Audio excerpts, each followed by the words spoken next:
दोस्तों जय माता दी। मेरा और मेरे यस म्यूजिकल ग्रुप में आप सभी का बहुत बहुत स्वागत है। तो मैं बहुत ही प्यारा गीत लेके आई हूँ। पति और पत्नी का नोक-झोंक गीत है। जैसा होगा आप लोग कमेंट में ज़रूर बताइएगा।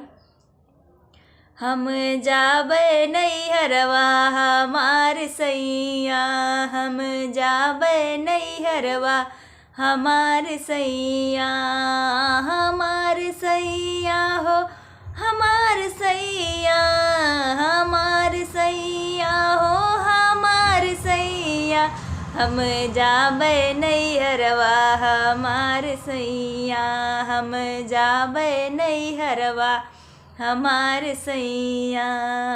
सासू जी से पूछी ससुर जी से पूछी, सासू जी से पूछी ससुर जी से पूछी, हमें सासू सुनावे हजार बतिया, हमें सासू सुनावे हजार बतिया, पिया जाबे नैहरवा हमार सैया, हम जाबे नैहरवा हमार सैया।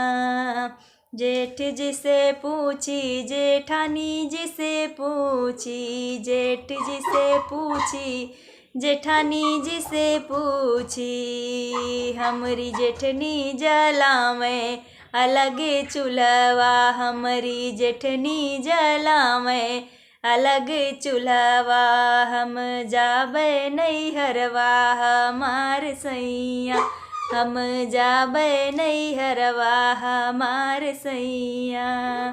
देवर जी से पूछी ननद जी से पूछी, देवर जी से पूछी ननद जी से पूछी, हमर ननदी सुनावे हजार बोलिया, हमारी ननदी सुनावे हजार बोलिया, हम जाबे नैहरवा हमार सैया, हमार सैया हो हमार सैया, हमार सैया हो हमार सैया, हम जाबे नैहरवा हमार सैया, हम जाबे नैहरवा हमार सैया।